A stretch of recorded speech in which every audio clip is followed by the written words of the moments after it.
Welcome to Rad Chat. I'm your host, Brandy Lynn, and today we're back with another awesome Zoom chat. So we have today Henry, the singer and guitarist of Keep Flying. If you guys don't know, you got to check him out. Thank you so much for coming on the podcast. You just moved, so I really, really appreciate you taking the You're time welcome. to come on. Yes. And welcome. I was still getting settled in my new home, and I knew we were going to do this, and I wanted it to be an elaborate, almost as elaborate as your background, and make it interesting.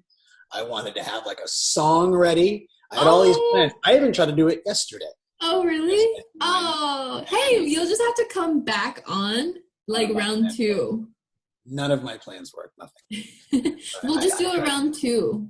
We will. Awesome. Let's see how I can establish myself as a regular here. Yeah, dude, I'm sure people are gonna love it. Okay. You're already just so cool of a presence, like your hair and just you yourself and just knowing you. Your presence is already so fun. Do go on. Do go on. So I guess I just want to start how I know you. That's kind of how I like to start all of these. So I actually knew you from when I used to follow patent pending with my friends. We were like little patent pending roadies, I guess. Mm-hmm. And we would go to all their shows, all the local shows, like the niche of New Jersey concert scene. But then it brought us to like Pennsylvania, it brought us to New York, like wherever patent pending goes. We went to Connecticut for them once, and I feel like through that scene is how I discovered you, and actually when you were in Survey Says. So do you want to kind of talk about the beginning of like how you were in a band and how it was in the scene? So how I know you is the same way, except like that plus just going to the same Warped Tour dates. And I'd see you at your very signature look. Like to me, you were always like the quintessential Warped Tour girl. Like generally there was neon paint all over you. You know, a reasonable amount with very little clothing, and it would just be, you know, you'd go to the same bands I would go see too, and also at the patent pending shows, of which Survey Says did essentially what you just described, except we made it so we could play, because I'm not going to buy that many tickets. So it's like rather than just go to these shows, I was like, let me just see if my band can play. So my band would open for them almost exclusively anywhere we could. And it was super fun because your band was so different than, I mean, they were like in the same vibe with patent pending where like the crowds would enjoy it, but you had all of the more instruments of being kind of more ska, I would say. Right. That it was so fun to open like that, because then you have everyone skanking, everyone's ready to go. I without sounding overly confident and gauche, I think that we are a fair compliment to each other, which is why I thought it worked. And, you know, our bands got to know one another too. Like, you know, we're friends to this day. Keep Flying still opens for patent pending a lot. Oh, that's dope. I love that when you're like still friends. Oh yeah. It carried on for sure. And awesome. and shows like that in general, you know, that band and a lot of other integral New Jersey bands. They're not from New Jersey though, but they're they're very much intertwined in the ethos of that time period in New Jersey when shows were what they were. They no longer are. I know you're not even there anymore. Neither of us are there anymore. It's not the same. It's not the same. But they were such an important part of building what the best part was. It? Yeah. Because they're from Long Island, correct? They're from Long Island, New York, yeah. Mm-hmm.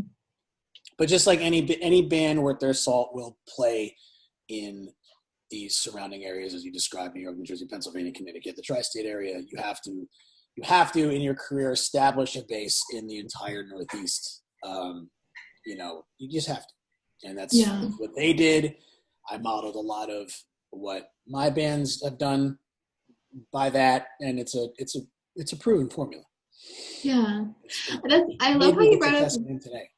Yeah, and I love how you brought up Warped Tour, because I find it so, I'm like flattered that you remember me from my Warped Tour days, because I used to like be so crazy, like Warped Tour. I was kind of quintessential Warped Tour girl. Oh yeah, oh absolutely. And I do also remember always seen you at those concert, or because it was like Warped Tour. It could have been like any other like crazy like Bamboozle, because we had Bamboozle in New Jersey. And so I feel like, yeah, I not only remember you from opening for Patent Pending and being at their shows, but also on your own and like recognizing like, hey, there's Henry, like I know him. Any show of that nature, I was there either playing or shamelessly promoting. Yeah, and I would awesome. Again, you see the same people. I saw you all the time, so I wouldn't bother trying to like sell you a CD because you already knew. You know what I mean? Yeah, I'm gonna leave them alone. They don't need my spiel and me trying to sell them a shitty CDR with my band names just written on there with Sharpie. But see, I always, being on the other side of like being a crowd and a fan, I always really respected those people that waited in the line at Warped Tour to give their demos. Like I always made it a point to listen because like you had, I don't know, I feel like growing up in New Jersey and growing up in the time where the scene was like that, you respected those bands. Like you were like rooting for those local bands. Like, yeah, like we've seen them at the VFW hall and now they're here at work. Like it was like a kinship, I feel like. Sure. Absolutely. And that was a nice time when the fans were just as interested in getting the music out there as the bands were. Yeah. That was definitely the MySpace era.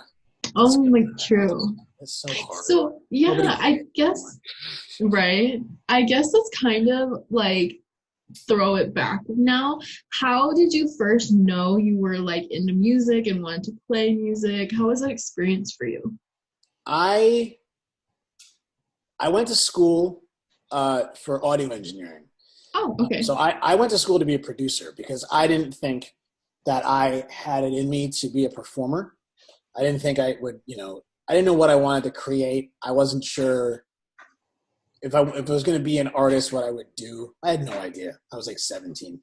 And I was like, well, you know what? I love music. I want to be around it, but I don't know if I could be in front of in front of people. Let me take a background role. And not to downplay audio production and music production. It's awesome. But I that's what I wanted to do. And I kind of lucked into just being band guy. I just, my survey says started as me and my high school friends who some had horns, some didn't. And that's how it became a ska band. We played a show at Asbury Park at the Stone Pony and opened some reggae show. And that fueled the addiction. I realized I've been on stage before. I've acted, I've been in musicals, I've done stuff on stage. Yeah. But and there are other aspects of performing, but like I didn't know if I could put my own music out. For the most part, nobody does. But I really like being on stage, and that just fueled the addiction. I realized this is what I want to do. Nice. And that's really kind of how it started. It started from a place of insecurity and shyness, and it persists to this day. Still there. Still know that I want. But that's kind of cool that you even would call yourself shy in the beginning, because I feel like you have such a public persona where I feel like to just do what you do, like engage with people you don't know and be on stage, that's so incredible to like even say you were shy. There's a lot going on in my head while any interaction is happening. There's a whole other scene. There's a whole other, there's all sorts of gears turning in here when I'm in performative mode. I'm far better at speaking to a full crowd of strangers than I am one-on-one with anybody I know. It's really upsetting. Hey, that's kind of, it's interesting though, because I feel like when I'm in a crowd of like a concert, it's so easy to talk to the people around me, like, oh hey, like help me crowd surf, or hey, like this is awesome. And then, or even waiting in line, you just become friends with the other people waiting in line. And I feel like that's easy for me to do, but it's so not easy to like talk at work or like public speak in college. Like was so hard for me. So I'm like, isn't that so interesting? I'm my mother described it as a bundle of contradictions. That's what I am. Oh. Everything I do contradicts itself. That's pretty funny. Hashtag it. So yeah, I just I took to performing, and I thank, you know, people like you that were interested enough in New Jersey that like validated people like me enough to want to keep doing it. It was a nice Yeah. time, and it's not that's a special thing. That's not how it is everywhere in the country and in every situation. Because it works in one place doesn't mean that it works in another. In another But place. the support that, you know, people like you and everybody in that scene gave to people like me fueled me enough to want to keep doing it for pretty much the rest of my life. We're talking that this is, you know, for people listening and wondering, this is 7-8 years ago that we're talking about, and Yeah. I was in my 20s. I'm in my 30s now, and still want to pursue this, you know, the life. Yeah. For what it's worth. I mean, obviously, the life's not really happening right now. I know. We'll get to that because that's so sad. But that's a good point to say. I guess I should have started that of like, yeah, this is like a long time ago because I now live in California for probably about 7-esque years. I've been here since 2013. And so the scene was thriving. Really? Yeah, I've been here since 2013. Wow. All right. Yeah. I left August 2013, I'm pretty sure. And I just packed up my shit and drove cross country, like all by myself. Good deal. And so you're right, the scene was thriving when even when I left, it was still going. So what do you think happened, like, in the crux of the scene to like now? Obviously not taking consideration COVID, because COVID stopped everybody's life. That's different. Yeah. But how do you think the scene evolved from when you went from Survey Says to now your new band, Keep Flying? Well, I mean, the change through my band has nothing to do with the scene of New Jersey. Okay. It's just, yeah. I mean, you know, I don't want to put myself in a position to say that. Well, that did hurt. Yeah. My wife's over here giving me notes. She said Hurricane Sandy affected things, which it did. Oh, okay. I could see that. Yeah, I was still there for Hurricane Sandy. I remember that did affect Asbury Park a lot. Starland, it affected a lot. Sure. I do remember that. A lot of the smaller things too. I mean, and, you know, I would say some people would argue with me, but I think that New Jersey's cut into 3 sections. I think there is a North, Central, and South Jersey. And some people say there's no Central. There is a Central. Okay. There's a Central. If you spend enough time in the South, you realize that it's different from New Brunswick, Somerset County, Union County. Is not the same as Camden County. It's not the same as Sussex, Morris, Warren County. It's not the same. It's a completely different thing. And New Brunswick's its own thing. And anything surrounding New Brunswick is where I would say a lot of the interest in music is, because it's where Rutgers is, it's where the colleges, where the young people are. And because that's where a lot of, and Starland. And so I would say because that's where Hurricane Sandy hit things around that time. It killed a lot of the smaller venues. A lot of the mid-sized venues just couldn't stay open, without the dependency of an alcohol license. You saw a lot of places that would host these small venues die out because, for whatever reason, business practices, the bands weren't as good. The bands weren't drawing, the interest wasn't there. Yeah. There's a lot of reasons why. That's, that's why the only venues that are still there are Starland Ballroom. Any other mid-sized venue is gone. Really? And with that goes the audience. Yeah. I Play is gone. Game Changer's gone. Radiant's gone. Really? Broomfield's I didn't gone. know that. Hangar 84 is gone. They're all gone. Yeah. This is before COVID. This has nothing to do with they the rest already of the were world. kind of starting to close, and then COVID just devastated more. Yeah. So the audience changed. The audience for this music changed. They either grew up, and the next generation didn't necessarily carry the same feels. And I don't know. I think there's a distinct. We're talking in the pop punk world. I think there's a distinct divide between when MySpace faded and the rest of social media changed. And I just think that and how we take music in. This is how we get it. We don't get it. We don't buy CDs anymore. Some people buy vinyl, but it's right here. And therefore, how the industry had to adapt and the audience has to adapt, and it doesn't translate the same way. And therefore, all the shows died out, and it's just sad. Whatever. Yeah, I think it's super sad because I was a person who was like every single weekend or like even during the week had shows. Like I would leave school and like go to a show. So it's like so sad. But as a band, how did you navigate that, like the changing world? Service didn't. Service broke up. But Keep Flying. Keep Flying. Well, I would say that that's not a reason Service broke up. But the goal of Keep Flying to start fresh is because the whole landscape of music was changing. This is, the advent of streaming services for music versus physical, and where people are getting it is totally changing. It's moving into the era that we're in now. And so that's one of the reasons we wanted to adapt and make our brand translate better. And with that, unfortunately, at least where New Jersey is concerned, the shows weren't the same. It's very sad. And that was one of our goals is to learn and work within the new confines of what a successful band can do. I think that my old band, we really didn't care. We also didn't know what we were doing.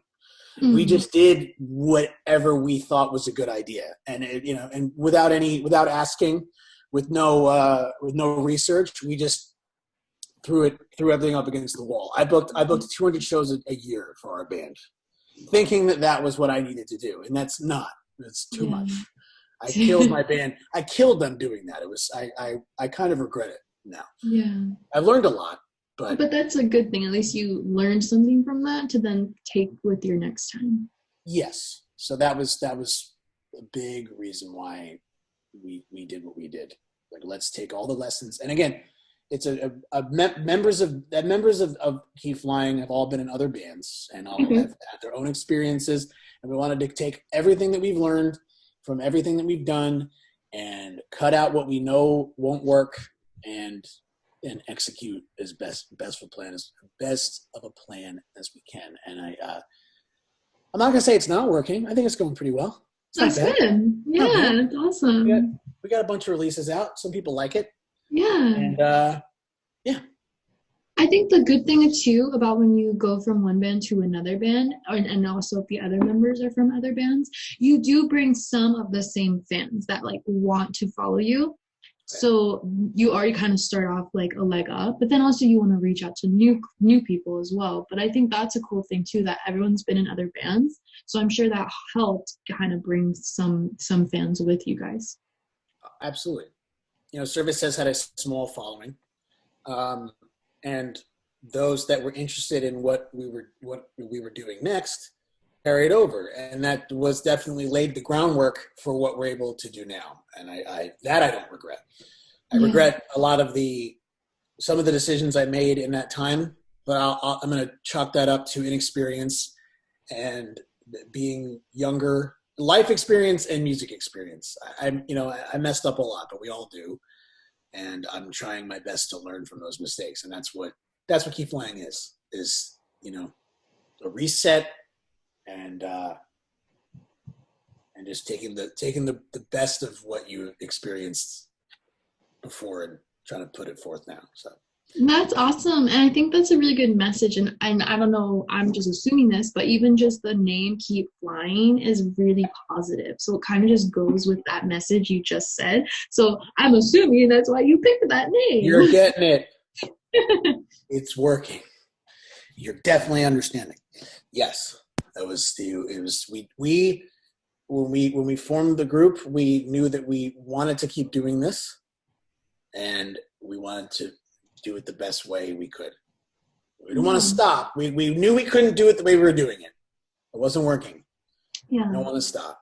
And and I think that's a positive message for for sure. Life, What do you think was like the best new lesson you had to take? Like now that like you said MySpace was super popular when you started, and now it was like Instagram was becoming a big thing, Spotify and Apple and all these things. What was the biggest thing you had to navigate in this new age of life? In terms of reaching an audience, or yeah, reaching an audience, just like being in a new band and like trying to get a bigger reach, maybe. That's a good question, because I feel like that changes almost daily. Yeah. Especially, you know, now in the age of COVID, we're all on the phone. Yeah. So the trend is 2 minutes long. Mm-hmm. I have to figure out how to make a TikTok work for my band. Yeah.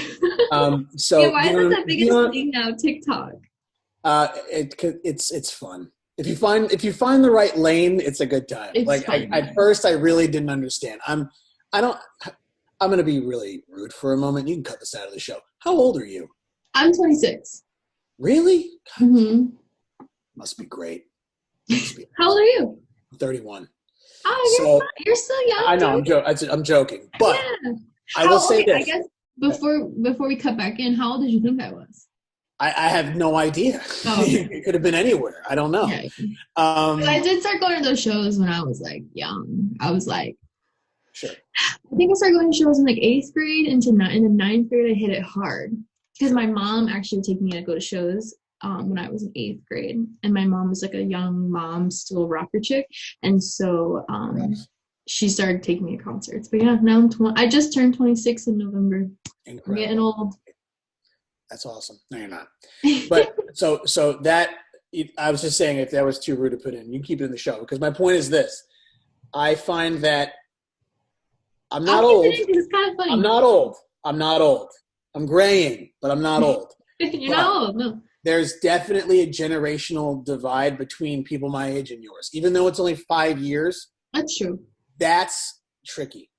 Yeah. Because right around now is when I start getting, and people my age start getting pretty set in their ways. Mm-hmm. And it's through no fault of our own. It just happens. Mm-hmm. Yeah. It's just like, what are these kids doing? Like, mm-hmm. I even agree, because I think that, like, I felt like I was too old for TikTok. I'm like, these TikTok kids are like young, and like I feel old. And then you realize, like, okay, you kind of like accept the new trend, and like then other people are making it work. So that's a good point. Ages are very tricky. And that's a lesson to learn: acceptance. Whether you like it or not, in order to keep this audience, you have to kind of roll with it. Like I'm kind of, while I'm there and I use it, I'm pretty anti-social media as an ideal, at least where it is right now. It used to be fun. It's not really fun anymore. It's really, I really feel like we're a business of keeping an audience as a band, but I almost feel like everybody's in that same business now for no reason other than to get the likes and clicks and everything, and to validate what it is they do with themselves, and whatever it is, if you're a band or you're just Joe Blow, it doesn't matter. And I feel like that's a hard thing.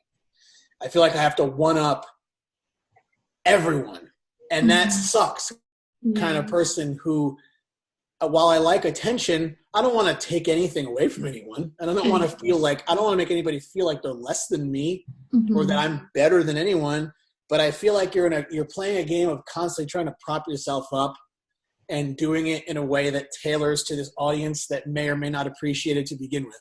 And one of the lessons to learn as we keep moving forward is just accepting that, as you put it. It's just dealing with that constant tug of. Yeah, I think that's actually a really great thing to bring up. It's kind of like never being too comfortable in your ways, where like you're just always going to be able to adapt. I think that's really important, especially in the world we live in right now, because every day there's something new.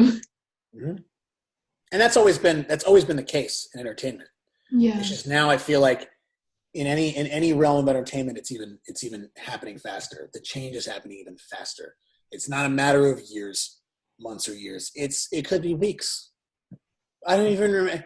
Like, it feels like because of the trauma of this year that this happens. But somebody brings up something we were talking about in January, and you're like, that was this year. Yeah. And it's that is not a 2020 exclusive thing. That's just because our brain moves on to the next. It moves on to the next. Our culture moves on to the next within a week. It's over. Yeah. Kobe died this year. I forgot. I felt like that was 3 years ago. It wasn't. It's just because we forgot, and we just move on to the next thing and the next thing and the next thing. Yeah. Good or bad. That is a really good, and as a band, that is kind of hard water to tread because a band isn't like a YouTuber or even a podcaster or something that a quick piece of media can be created within a day. We spend weeks and months writing, then we spend weeks and months recording, producing, going through the mix process, going through the mastering process, then going through the release plan for one record. And it has to be good and big enough that it'll keep people's attention for more than the one listen that it gets. So like our Keith Line just put out a new record. It's called Survival. Please listen to it. We will post it and tag it everywhere. Check it out, guys. Please do. It's very good. It is. I mean, so I haven't listened to Keep Flying yet because I'm waiting for us to record. So I appreciate your honesty. Yeah, I'm glad you didn't fake it. I've had interviews where they're like, "Yeah, it's great." I'll be like, "Really? What did you like?" And they're like, "Totally not me." I didn't listen. I appreciate it. I'm always, I can't lie. I'm a really bad liar, just so everyone knows. But also, like, music is so important to me that I need to like set the time to be like, okay, I'm ready to like go for it. But I also knew we were gonna record, so I was like, I'm gonna wait till like I listen to him because I in my head have survey sets. So I'm like, wait, I gotta like transition my mind. It's time to move on.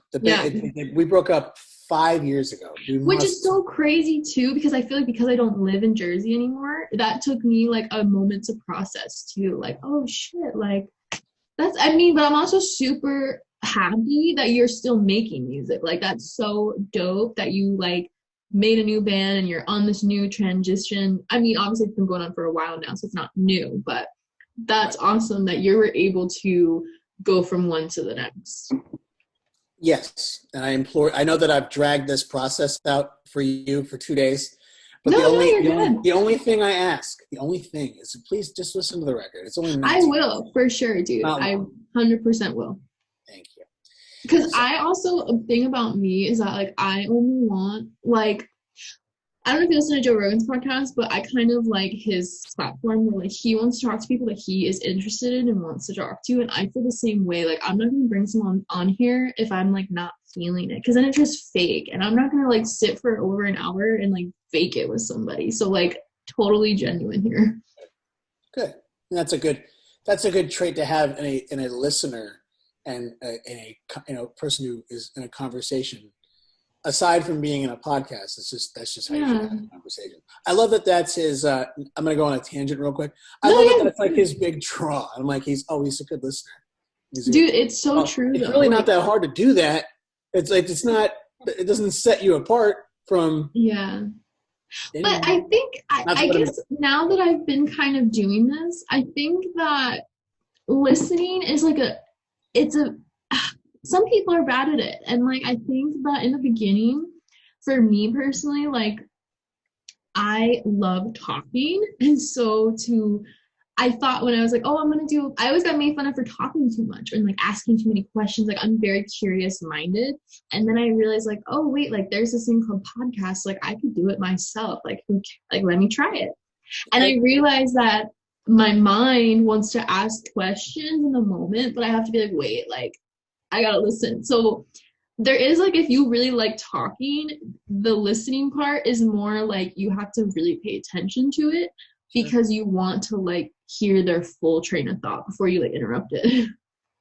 I hope this goes well for you because thanks. I listen to a handful of podcasts. There's too many to listen to. There's a lot of podcasts. So many, and I can't catch up on every single one. But like, I definitely do not listen to a lot of music related ones. I don't either, actually.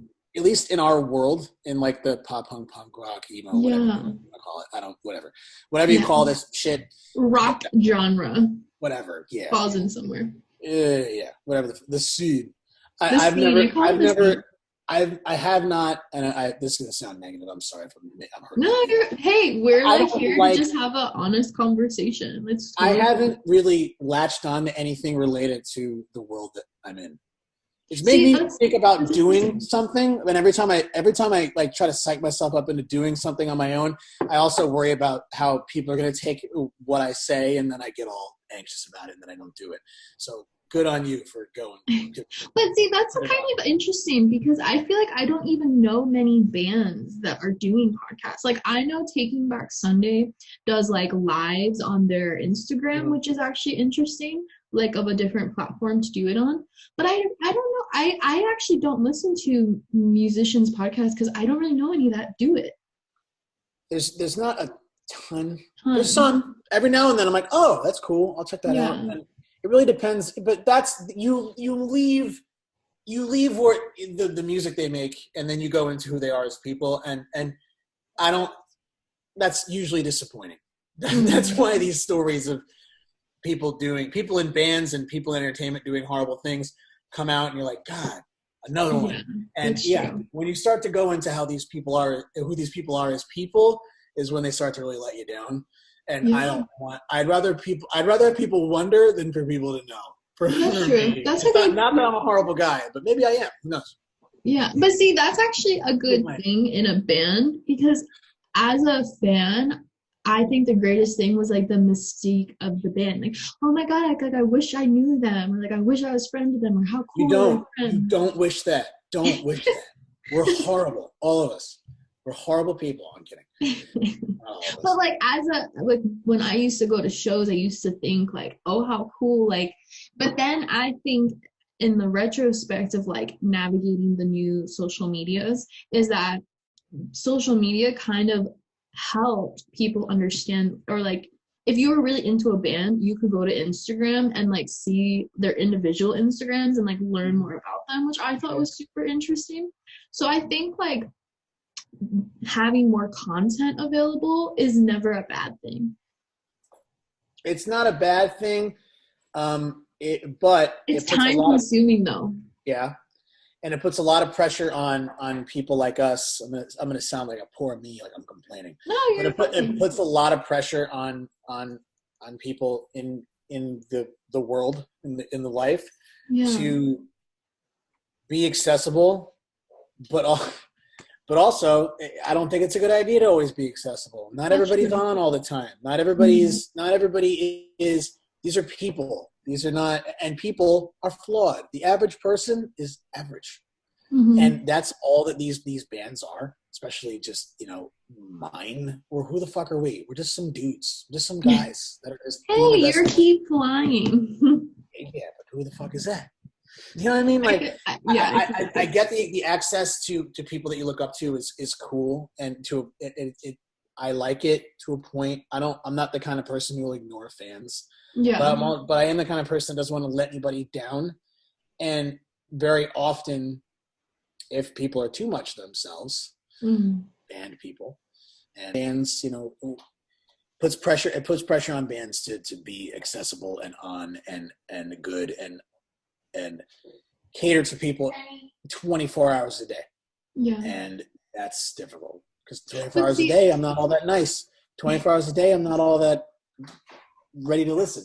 Yeah. But I think the cool thing is that this is good to know the band's perception. Like, that's why I was like interested to like what goes on in the band's mind. But also too, you like, the cool thing too is you don't have to, I guess you probably, like you said, there's like a pressure to always be on, but then I guess, mental health wise, you have to like schedule that, like, okay, can't always be on. No, I'm generally an anxious, horrible mess all the time. I overthink everything, and I at my weakest times, I've let that show to fans or people that don't know me all that well, and I don't want that for them or for me. Yeah. Not that I want to be perceived as somebody who's got their shit together. I'd rather people know that I'm just a guy who's doing the best he can. But it's, I don't want to be put in a position to say the wrong thing or be misunderstood. Of course. Understood a lot. And we all are. Yeah. But I think as a musician, do you think the overthinking and always like kind of on edge, or like does that fuel your creative juices? Like what? Hell yeah. Yeah. Absolutely. I mean, without that, I wouldn't have been able to write any songs that anybody would like. So that's bringing this, back to what we're talking about with social media. I try to push that. I try to push the art. I try to push the songs. I try to push what we do as a band more than the thought right off the top of my head. I care more about people listening to our music than what our Twitter says. And not that I don't want people to follow us on Twitter or whatever the fuck, but we're not an opinionated band. Some people are. I mean, that's their right. They can do that. We're not out here trying to change people's minds and anything. We just want people to enjoy what we're creating.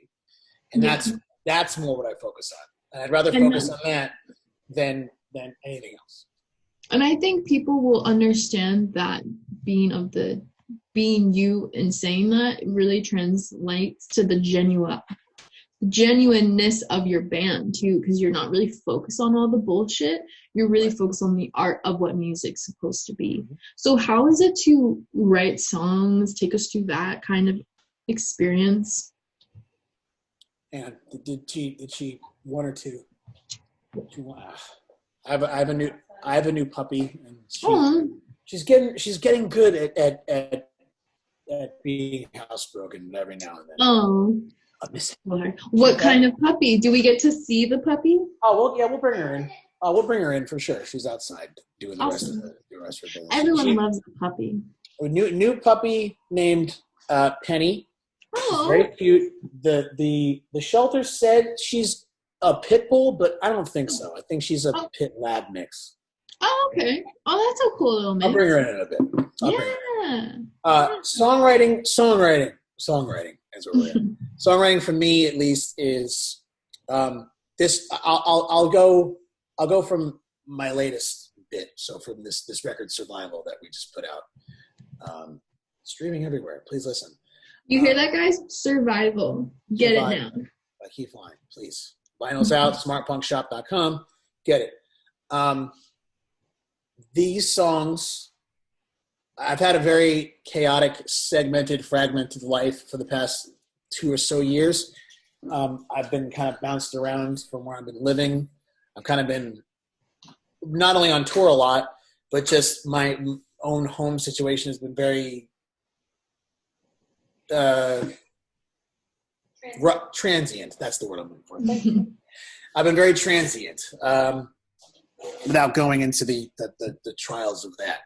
But I each one of these songs is written in like a different place, so which made it difficult actually, because I never had some artists have a place where they sit down. This is where I'm going to write. This is where I'm going to get all these ideas out. I've had to kind of be like a mobile, tiny recording studio anywhere I've been, and trying to get past enough of what's happening in my life to actually get these ideas and songs out and get them created.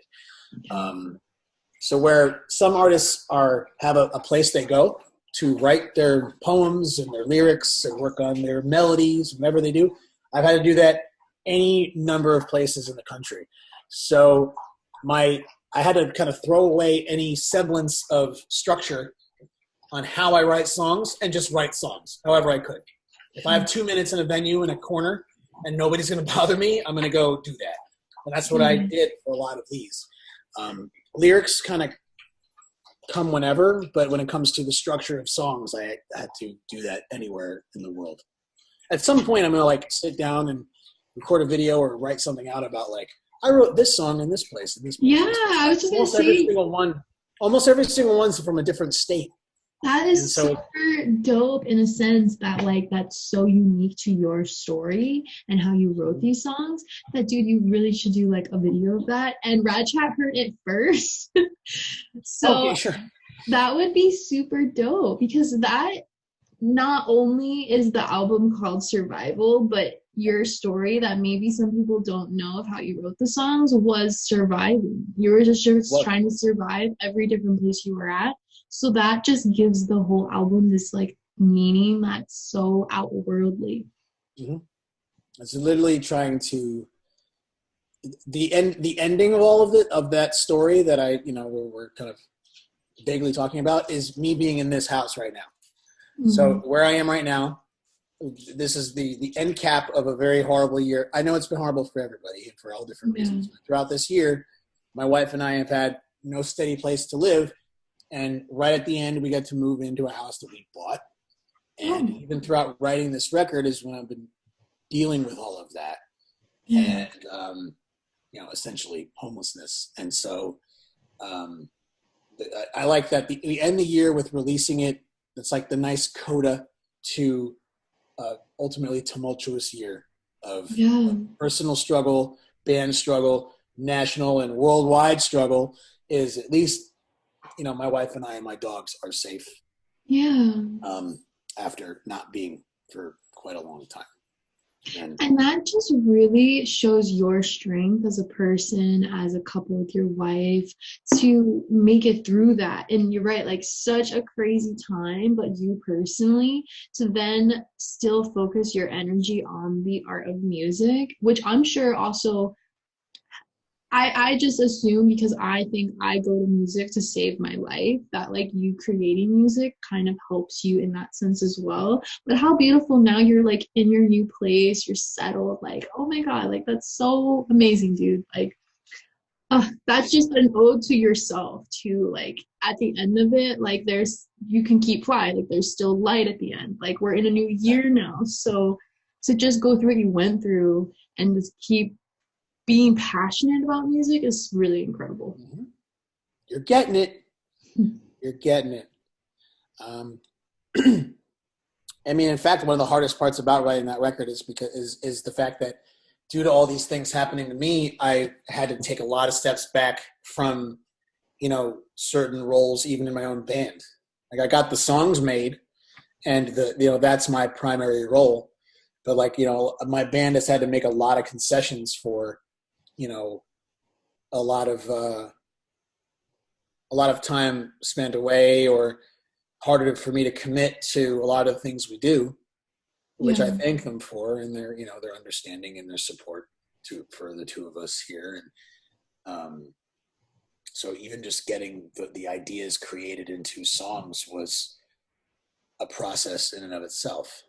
Yeah. And now I'm hoping, even though there's no tour to speak of or a usual band production cycle, I'm hoping that moving into 2021 that I'm able to be, even more committed than I was now that things are starting to settle. Yeah. And that's incredible too. How is it because like that was a good thing to say, like the band was super understanding as well. How is it to work with so many members of a band? Like how do you guys gel? Like are you just friends that came together and are passionate about music? What's the process of like being in a band? Our band is a little bit, I don't want to say it's a little atypical, because like I think I said, I don't know if I said this before, but we all live in different parts of the country. We're not really central to one area. You said that. Yeah, I mean, even before I moved to the Carolinas, we're all in different parts of New Jersey, New York, and Pennsylvania. I got a Buffalo guy, I got a Long Island guy, I have a North Jersey guy, I have a Philly guy, I have a Northeastern PA guy. We're all in different places all the time. So it is hard for us to get together, and that's partially why we used to tour so much, is because that's the only time we'd see each other.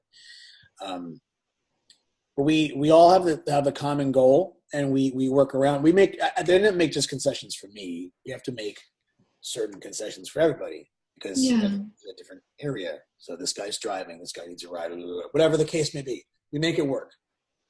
As long as we work together to find a solution to be together, we find it.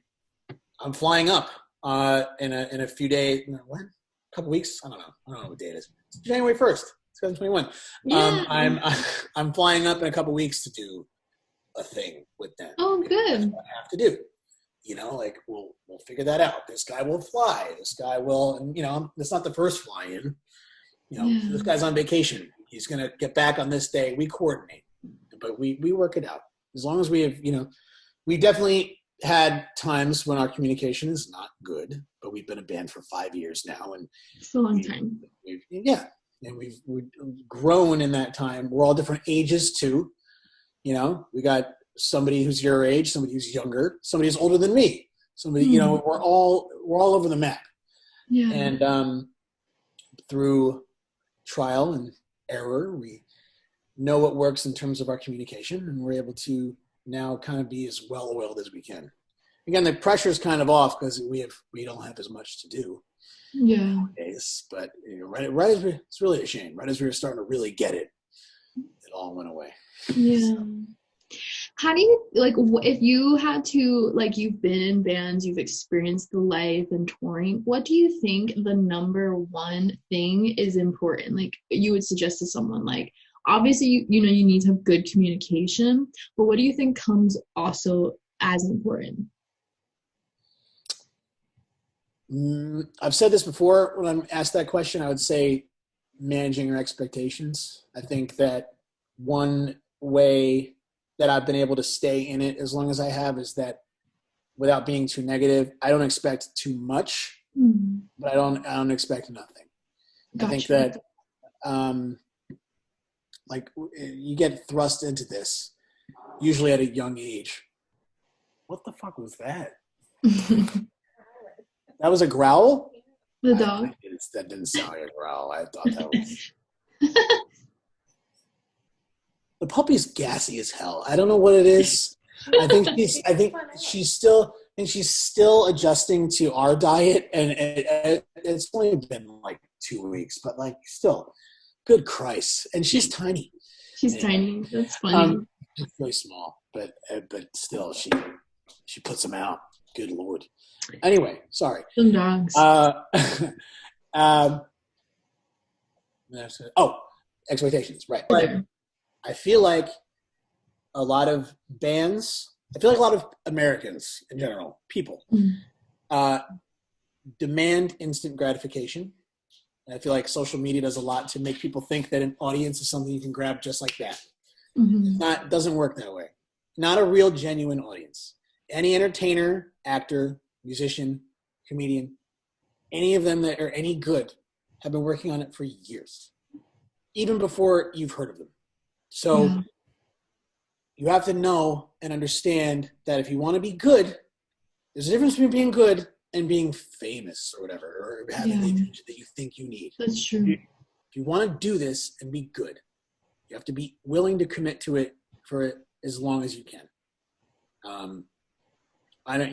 It's not, you hear overnight success stories. That's bullshit. It's not really true. And any overnight success story means that it's gone overnight. No lasting success is created instantly. And if it does, it's a special circumstance. Get ready to do this for as long as it takes for you to feel really proud about what you're doing. I don't plan on ever stopping doing this in any capacity. I know that I'm in my, entertainment years. I'm getting older. There's like this weird stigma that once you turn 30, that's the beginning of the end for you. I don't give a fuck about that. That's not what I'm here to do. I'm trying to make the best music I can. And if that means I'm going to write my best record at 45, that's what it's going to be. And I'm hoping that my audience stays with me through that. If they don't, whatever. But I'm going to still pursue what I want to pursue. So manage your expectations. Don't expect too much too soon. And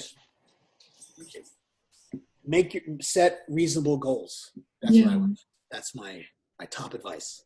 That's really good advice, because I feel like that's a true assessment. Like, I think even as a fan of music, like, you don't really understand all of the work that went into it previously. So you're right. There's not like an overnight success. Like, there's a grind to it, and then you have to find the audience. And so, yeah, that's a good one for people. Thank you.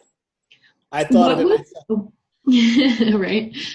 What have been your favorite moments before you really got, here we go, this right here. This is my favorite moment. Cute. This is my favorite moment of anything. Oh, she's cute. It's a girl, right?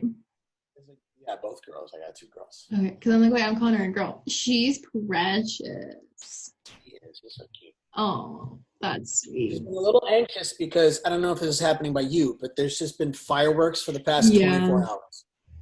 Dogs do not like fireworks. This is the first time she's only 3 months old. This is the first time she's She's gonna be big.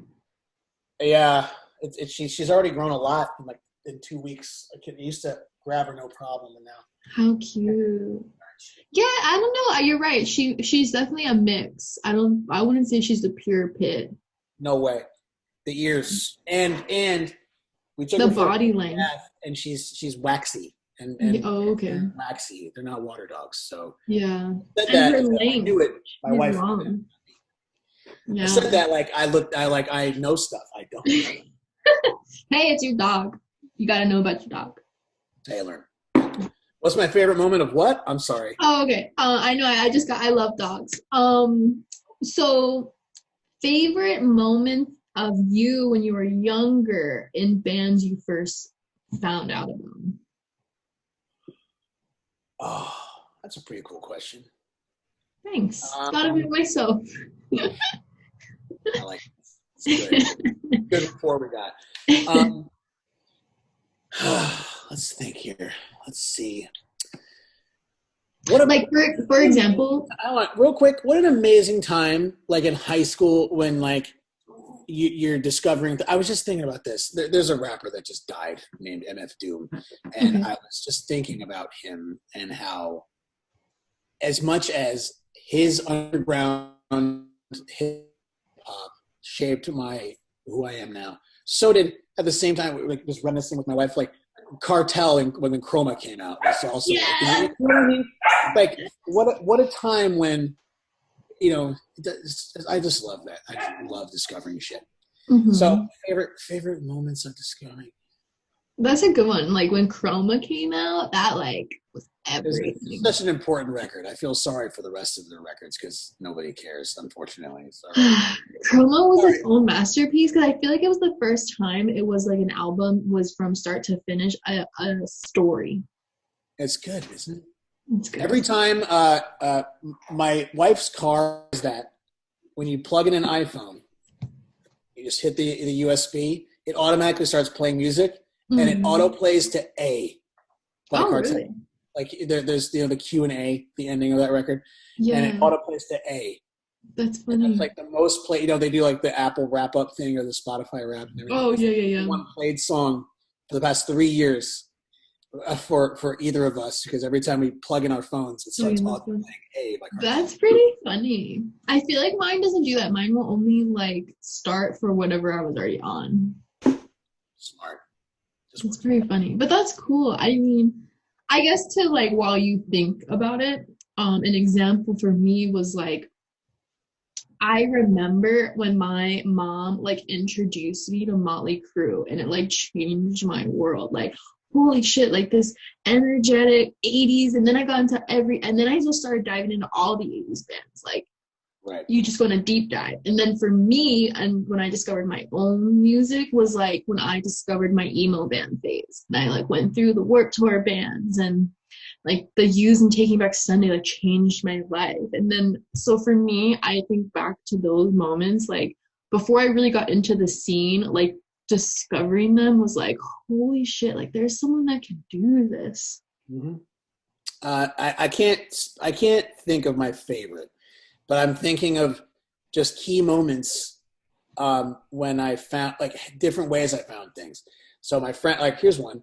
My friend would just give me his book of CDs, and I burned all of them. I just took all of them. That's how I found. He gave me.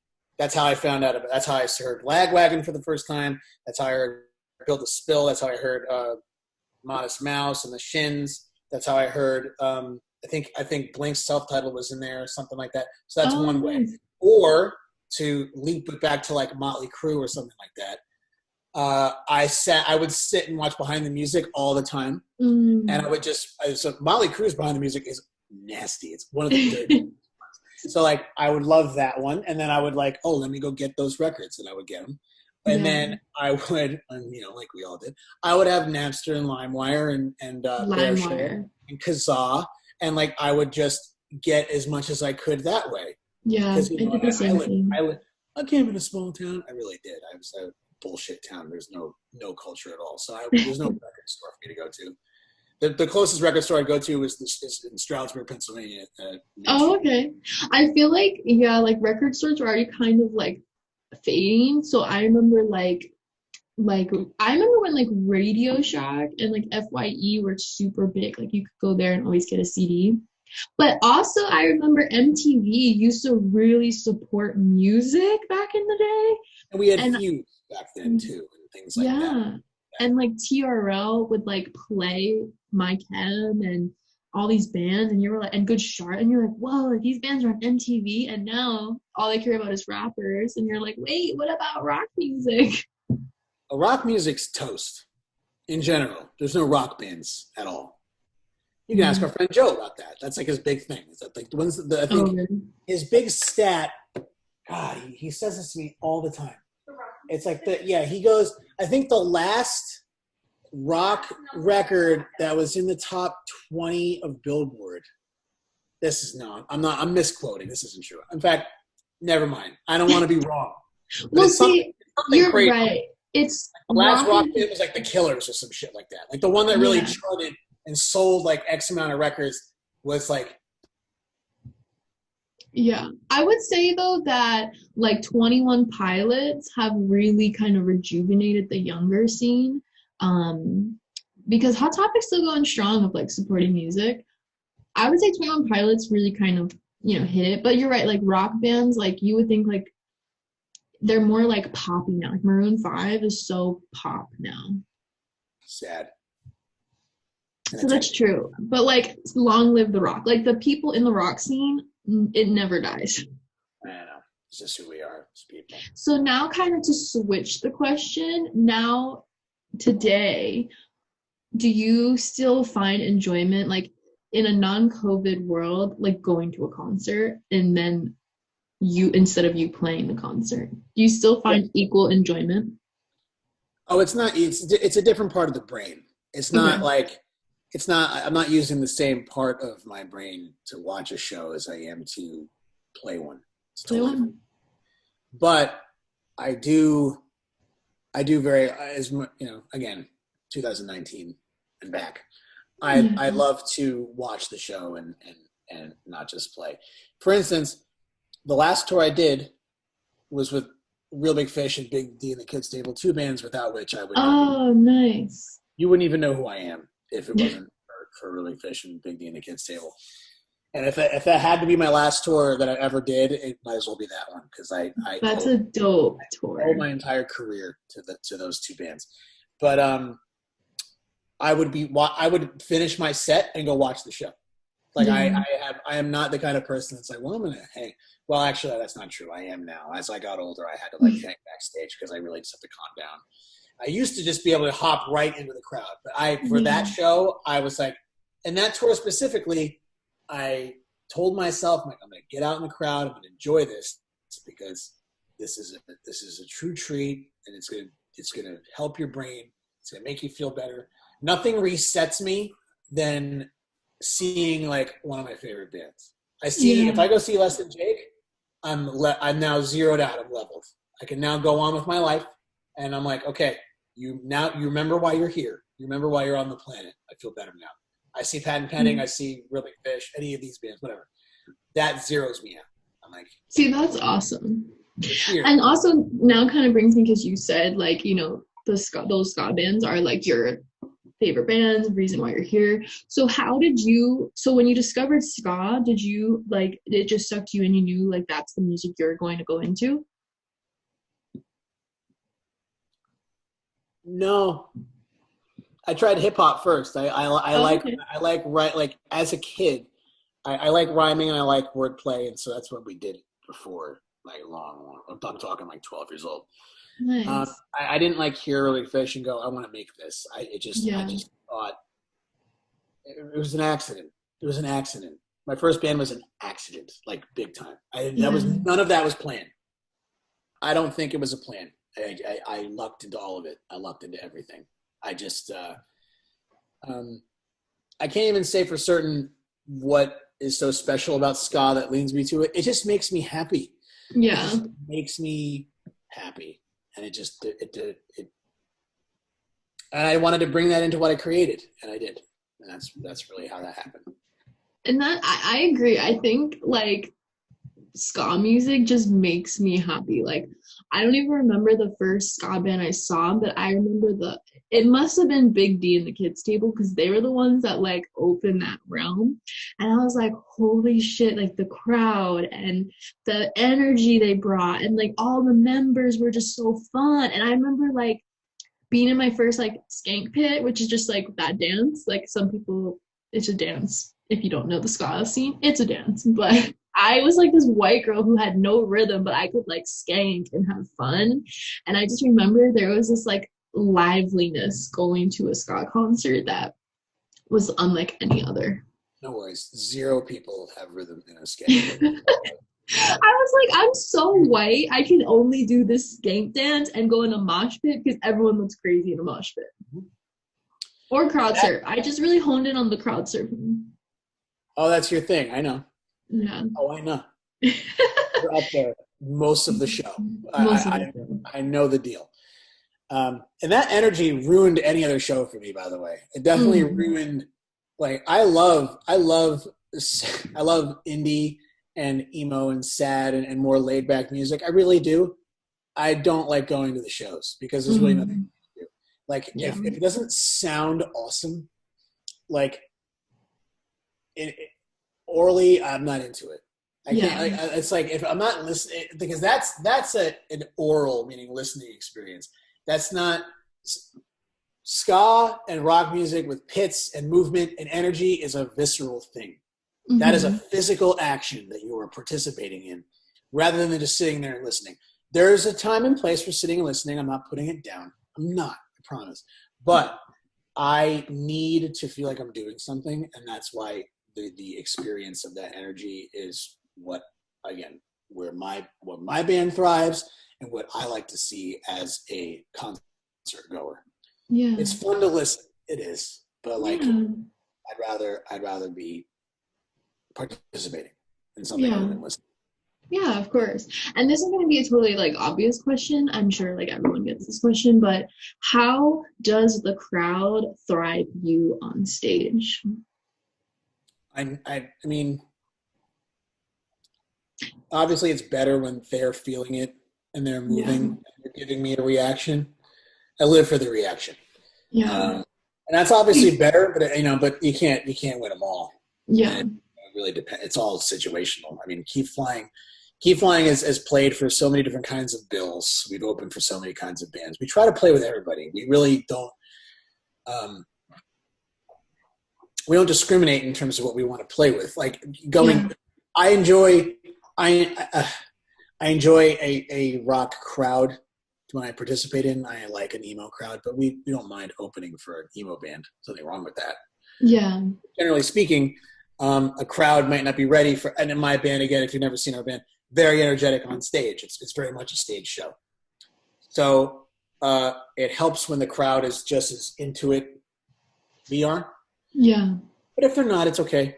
It's fine. So it doesn't affect you if the crowd like just stands there. It's not a level of disrespect. It's not like what the fuck is wrong with these people? It's not that. Yeah. Because sometimes there's people that like don't give their best performance when the crowd is kind of not there. Sometimes. Again, we play a lot of shows, and not everyone. I try to make every show different for me and for the crowd too. So sometimes I'm affected if it feels like they don't like anything we're doing. If we feel really out of place, doesn't mean I'm going to play poorly. I'm still going to give it my best. Yeah. Obviously, it's better when the whole room is feeling it. Yeah, but of course. Sometimes they won't. It could be a Tuesday. It could be. I don't know. My last show I played, everyone was nervous about the coronavirus. So so the energy was definitely a little bit weird. They didn't know. I mean, they were packed in. It's not like it was socially. This was like March 8th, and it was here, but it wasn't. We weren't in lockdown yet. It was We had like a week to go. Yeah, I literally went to Disneyland like when it was like weird, but not closed yet, and you're like, "Ooh, what's happening?" Right. Nobody knew. I made a joke about it. And I remember specifically making a joke about it, and that kind of broke the tension because the tension was there. That people were kind of like, that was the day. The last show we played was the day that the first case was in New York. Oh, okay. I was playing Albany. I think it's in New York City, so I mean we're 3 hours. Everyone's scared, yeah. But it's there, and everyone's. Yeah, right. We broke the tension. We made a joke about it. Little did we know that our entire worlds would be an upheaval come a week from it. But the point is, it feels better when the energy's with you. But just because if it's not, it doesn't mean that I'm gonna take away from what I'm doing. Yeah. We try to play as hard as we can for 3 people or 300 people or 3,000 people. It doesn't matter. You're gonna get a key flying show regardless. That's cool, because like that even too is super humbling. Like no matter if it's 300 or 3 people, like you're getting the same show. Like you still know where you came from, and I think keeping that with you is a really good thing. Or at least bands that like kept that, they kept their fans too. Mm-hmm. We rock a house show as much as we rock a theater. Yeah. We dedicate ourselves to performing at top level, regardless of the situation, whether you're feeling it or not, that you're going to get the show. So. What was so you obviously have touring a long time. You toured with a lot of different people. What was some best advice that like a person in another band had told you, or you've picked up from someone else, or like hearing another band speak, while they're playing? Was there anything that like really stood out to you while in your years of touring? I know it's like a hard one to think about, but I've played a lot of shows. Yeah, maybe like the one that just most stuck out. I'm just thinking.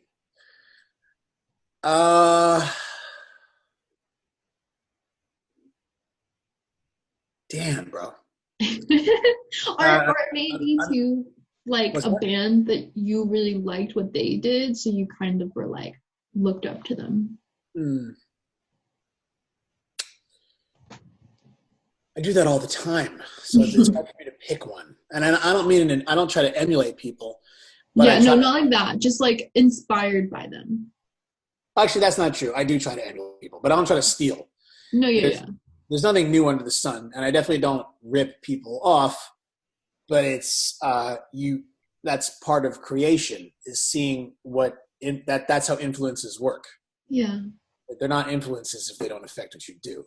So it's really it's hard to pick a specific one. I'll try to. Let me think. You can like do like your top 3. Top 2. No, 1. I'm trying to go whittle this down. I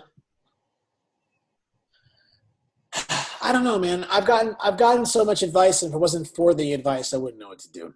Yeah, I have no other choice. I learn by doing. There's no book on this shit, so it's really like I have to. I look at what people are doing and seeing how they get the success they have achieved, and just for the sake of it, I'll pick one. Here's one, and I'll bring it back to patent pending again. So very early on, I remember a conversation I had with one of them. It's probably Joe, about playing the surrounding areas of the Northeast, and how. Okay, I got it. I remember now. I had to go back. So I had just started like booking national tours and trying to move as deep into the country as I could. And again, just throwing up it against the wall. No plan. Just being like, can we come play? And hoping for a yes is really all it was. And having no fans, no support, just looking to go play and hopefully somebody's there. That's really what it is. But I remember discussing that with many people. I'm pointing at least to one conversation I had with Patent Pending where they advised me why they started to move away from playing further away all the time was because they couldn't get there as often because life happens. You can't be on tour all year long. And how they focused on doing the circle of the Northeast, New York, New Jersey, Pennsylvania, Connecticut, maybe making a little bit bigger the more you build that base. Yeah. So it's like without that base, you can't go further. It needs to grow where you're from first and then expand it. So that's really a good advice, because you're right. Like the more you play in those cities, the more the crowd gets bigger and bigger. Like anytime I would go see Pat and Penny in Strasbourg, it was bigger every time, and you're like, holy shit. Right. And so that conversation, and several times from like agents and people would tell you that if you can't draw 200 people from your hometown, you shouldn't be touring it. Oh, okay. So that was definitely good advice, and something that I try to hold true to. So as seriously as we treat every market in the country, we have to make sure that the home bases are top priority. Yeah. Yeah. So I would give that advice to other people. I'm glad you pried that out of me. I'm glad that I had to go back into my brain. Yeah, I mean, for me to just, I think, you know, maybe viewers too, whoever watches this, I think it's important to learn what the musicians and the bands go through, because we don't really know it. We're ignorant to it because we just go to the show and show up, and we don't know the ins and outs. So I think that's really cool. And I think also like a rapid fire of like other questions kind of like that, like how is it to book a show, and how did you self-teach yourself to like sing and play guitar? Like those would be other like rapid fire questions. Without going too deep into it, I mean, booking shows has changed from the beginning. I've started from now, and that's just conversations online, and that's just research and knowing who to talk to and the kind of language that you need to learn. That's more business stuff, and that doesn't come as inherently as writing music, because they're not the same. Again, they're not the same part of the brain at all. Yeah. And that's a learning by doing. And there's nothing wrong with asking somebody you know that does what you do, asking them how. Ask questions. Don't just rely on yourself. You know, don't be so insular that you can't ask questions and, you know, put yourself out there like that. A lot of, you know, there's not enough nice people that will answer that for you. For me, I taught myself how to play guitar, which is why I'm not that great. I taught myself as much as I needed to know, and I pick up a little bit more as I go. So I always think the people that self-teach themselves an instrument, though, that's fucking badass, because I played bass for a little while, but I had like a teacher, and I still couldn't get rhythm. So to self-teach yourself the rhythm and the chords, fucking hats off to you guys. I mean, I think, right, there's a I'm not putting down what you've learned, but there's definitely there's definitely a more natural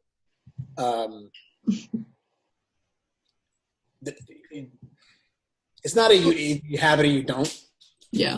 Not that. You can learn, and you can teach yourself talent. You can learn talents, but there is definitely a natural aspect to it. I have a natural ear, and I'm not bragging. I have a natural ear for tones and melody. I can pick out like my big skill. Here's my big skill. The only thing I'm really good at. If you play a note on a piano, I know what the note is. That's it. Oh wow. You know what I mean? And so is that, what do they call that? I think it's like, do you have perfect pitch where that where you just know the tone? Mm-hmm. That's pretty cool. Now, I don't know if I was taught that. I don't think I was. I think that's natural ability, yeah. So, hats off to you. There's like 1% of people, I think, that have perfect pitch. Go me. Cool. That's like my one real musical thing I can brag about. I'm really good at bar chords, which is like the first thing you learn in guitar. That's pretty cool. I just play chords. That's it. That's cool. I can't riff. I can't do this shit. I can't shred.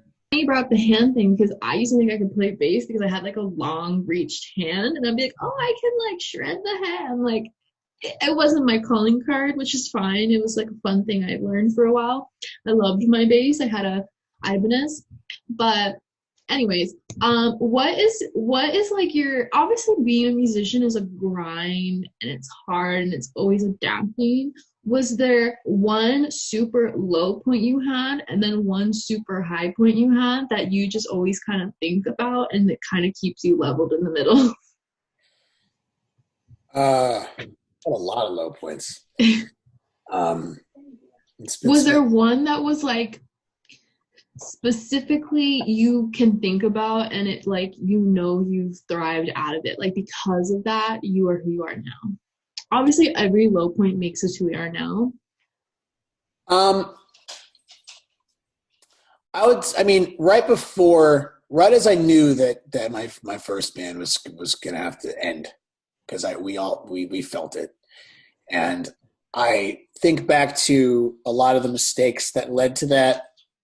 I wasn't always so nice to the people that were in my band. I wasn't like too scary, but like I definitely didn't treat people as well as I could have, and I out of frustration from my own situation, definitely I would take it out on people, and I learned from that and did my best not to do that anymore. I think there are members of my band now that were with me then, and they know that I've changed, and they know that Oh, that's awesome. See, that's what makes it worth it, because you took that low point and you really like changed who you were as a person, which is awesome. Oh yeah, yeah. And it took a lot. It took time. It's not easy. Yeah, it's something not takes a day, and I'm still growing all the time. I'm not nice all the time now.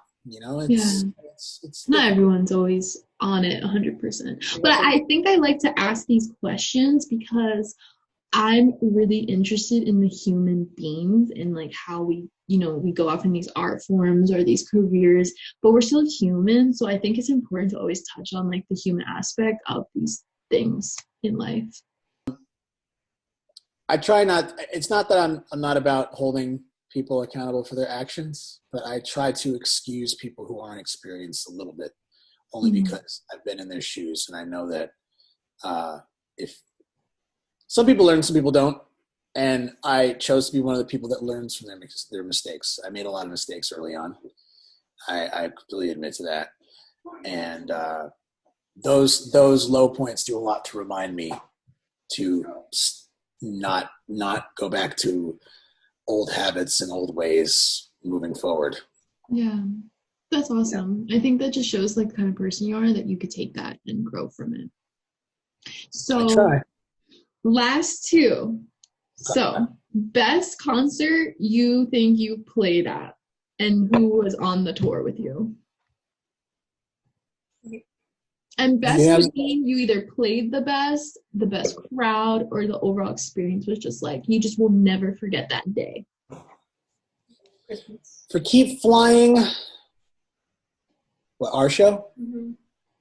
For Keep Flying, I'm going to say two things. Okay. One, the biggest show attendance-wise we ever played was opening for 4 Years Strong at their home holiday show. Oh, that's dope. That was like 2,500 people.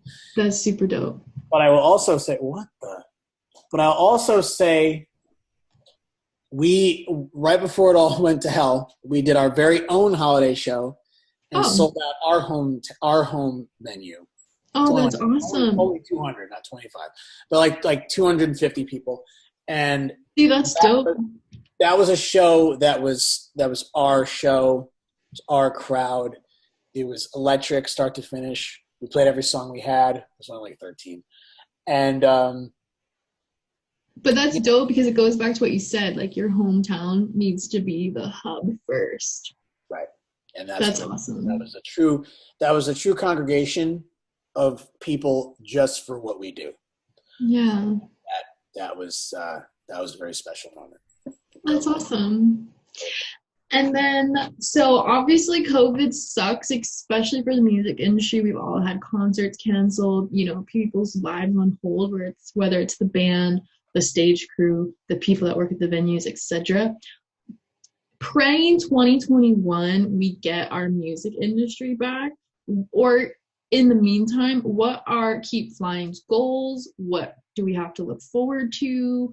Plug everything you got. One way we were lucky is that we had our record done before it locked down, before it all went away. So we had that ready to go. It was supposed to come out earlier, but we pushed it back because we didn't want to do it too soon. We wanted to feel out what was going to happen. So once we figured out that there wasn't going to be any shows of any kind, because we postponed like everybody did. We tried like, let's try November. No, October. It's like January.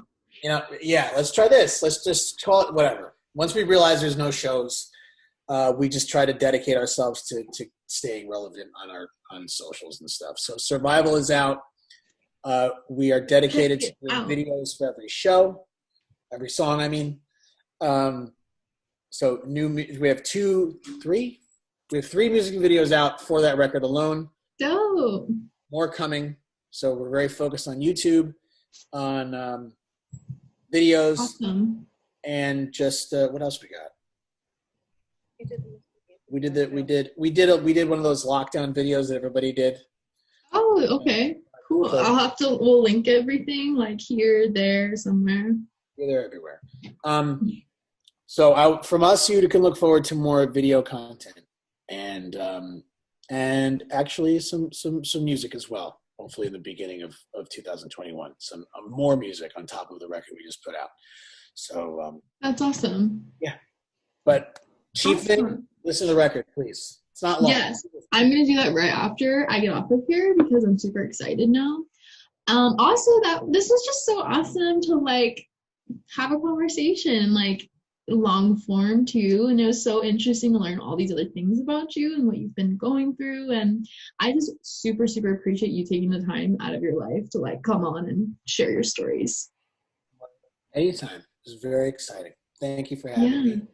Yes, I know, like cross country cheers. You can't even see mine because of my background.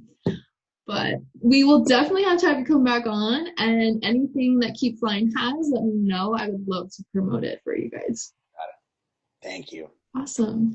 Well, thank you guys, and cheers. Thank you.